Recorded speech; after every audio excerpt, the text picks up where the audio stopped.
Assalamualaikum warahmatullahi wabarakatuh. Perkenalkan, kami dari kelompok 2 kelas B. Di sini kami akan membuat tugas video wawancara terkait hukum dagang. Selamat menyaksikan.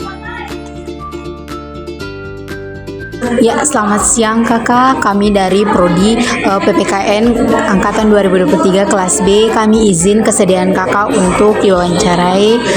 Jadi tugas kami ini terkait dengan hukum dagang. Jadi kami minta kesediaan kakak untuk diwawancarai.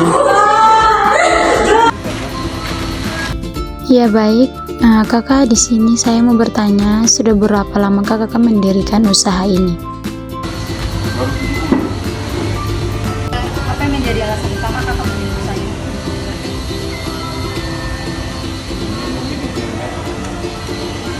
Oke kakak, terus kakak apakah usaha ini merupakan kakak usaha utama atau kerja samping?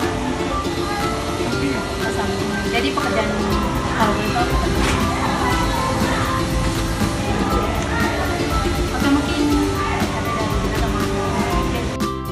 Apa saja kendala yang kakak alami selama mendirikan usaha ini?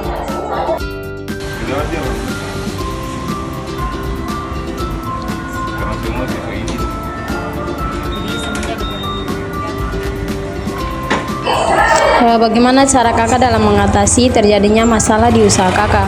Seperti misalnya dalam sebulan itu terjadi ada sebagian barang yang sudah kadaluarsa. Nah, bagaimana kakak untuk mengatasinya dan itu kira-kira berapa untung dan ruginya kakak dalam sebulan itu? Ada perjanjian dari usaha. Kalau misalnya contoh, kayak kakak belanja dari Indonesia itu mungkin ada perjanjiannya, tapi kalau kakak mau mengambil dari Filipina, ada perjanjian. Itu jual. Dan jangka waktu yang memang temponya sudah bersama.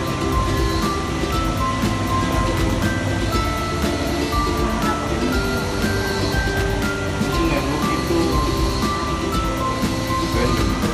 variasi tergantung barangnya. Bisa dibilang 10%.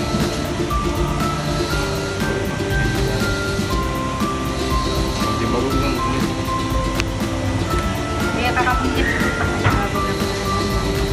Terima kasih untuk waktunya. Maaf ini kakak mau waktu bekerja. Thanks Mas. Ya, terima kasih kakak. Ya. Oke. Ya, nanti. Ya. Iya baik, selanjutnya di sini saya akan menjelaskan hubungan antara hukum dagang dengan hukum bisnis. Yang dimana hubungan antara hukum dagang dan hukum bisnis ini sangat erat, bahkan dalam perkembangannya sering dianggap sebagai suatu kesatuan. Meskipun secara historis kedua cangkupan ini memiliki perbedaan. Yang pertama di sini, hukum dagang secara historis ini adalah perangkat hukum yang lebih tua tercantum dalam Kitab Undang-Undang Hukum Dagang atau KUHD. Awalnya fokusnya adalah pada kegiatan perdagangan dan niaga seperti perkapalan, asuransi, dan surat berharga. Sedangkan hukum bisnis ini adalah istilah yang lebih modern dan memiliki cangkupan yang lebih luas, sering dianggap sebagai perkembangan atau perluasan dari hukum dagang yang mencangkup seluruh aspek kegiatan. 2. Sumber hukum bisnis.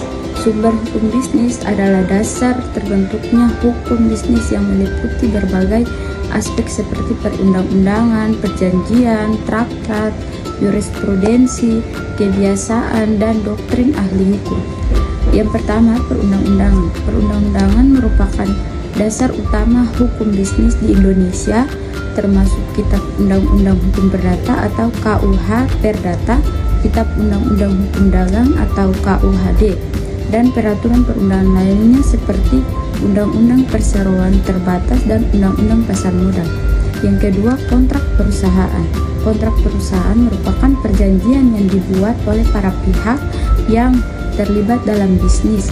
Kontrak ini bersifat khusus dan mengikat para pihak yang membuatnya seperti perjanjian kerja, perjanjian kerjasama, dan perjanjian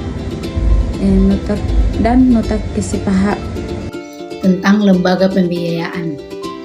Ya baik, contoh lembaga pembiayaan seperti perusahaan pembiayaan, sebelumnya juga dikenal